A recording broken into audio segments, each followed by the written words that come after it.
Assalamualaikum warahmatullahi wabarakatuh. Sebelum ke ceritanya, jangan lupa like dan subscribe dulu ya. Mesir kuno dikelilingi oleh gurun. Namun, negeri ini hijau dan subur berkat Sungai Nil. Sungai Nil membawa banjir setiap tahun sehingga mengendapkan unsur hara yang menyuburkan tanah di sepanjang daerah yang dilaluinya. Orang Mesir mengakhiri dan mengolah tanah di sepanjang Sungai Nil dan menggunakan sungai tersebut sebagai jalur transportasi. Mereka menanam gandum dan padi-padian untuk membuat roti dan bir, serta rami guna membuat kain linen untuk pakaian. Mereka memelihara hewan ternak dan hewan pengangkut beban. Orang Mesir memiliki agama yang sangat maju, demikian pula pengetahuan di bidang kesehatan, astronomi dan arsitektur. Hampir sepanjang sejarahnya, bangsa Mesir disatukan dalam sebuah kerajaan. Pemimpin mereka disebut Fir'aun atau Dewa Raja, yang dibantu oleh para menteri dan administrator.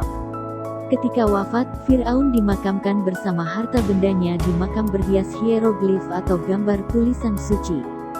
Jenazah diawetkan dengan minyak dan garam, kemudian dimumi atau yang kita kenal dengan dibalut dengan kain dan diikat erat dan siap untuk mengadakan perjalanan di alam baka menuju bintang.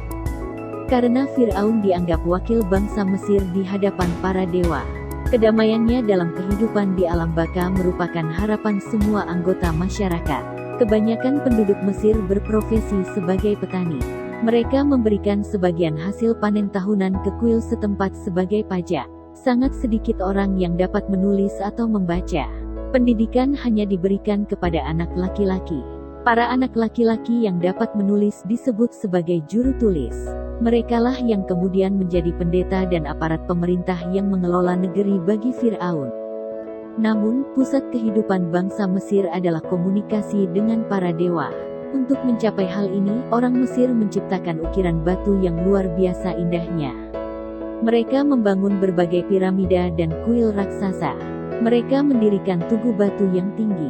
Mereka sangat menghormati para dewa atau Fir'aun yang merupakan penghubung mereka yang hidup dengan manusia.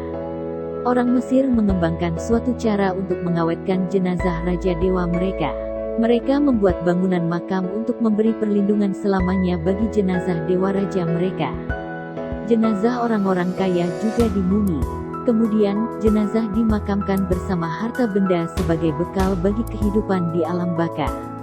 Gulungan perkamen suci juga disertakan sebagai penuntun jalan di alam baka. Setelah zaman para Fir'aun pertama dan para pembuat piramida, terjadilah masa kemerosotan yang berlangsung selama lebih dari 100 tahun. Tanpa penguasa yang kuat, rakyat Mesir meyakini bahwa para dewa telah meninggalkan mereka. Kemudian, sekitar tahun 2040 sebelum Masehi, Mentuhotep menjadi Fir'aun. Ia menciptakan ketertiban dan memulihkan peranan Mesir di dunia. Periode ini dikenal dengan sebutan Zaman Kerajaan Madia. Para Fir'aun membangun kembali negeri tersebut. Piramida dibangun lagi, sekalipun tidak sebesar di Giza. Beberapa karya seni dan kesusastraan terbaik di Mesir dihasilkan pada zaman Kerajaan Madia. Pada masa ini, Mesir terkecil dari bagian dunia lain. Orang Mesir bukankah penjelajah, pelaut ataupun penakluk yang baik. Namun, para penguasa besar pada zaman Kerajaan Madia, seperti Amenemhat I dan Senwosret III, memperluas wilayah Mesir. Mereka membangun berbagai benteng untuk melindungi negeri serta membentuk pasukan yang kuat. Bahkan, mereka menyerang sejumlah negara, seperti Nubia, untuk menguasai cadangan emas. Terima kasih telah menyaksikan video ini. Semoga bisa menambah pengetahuan Anda.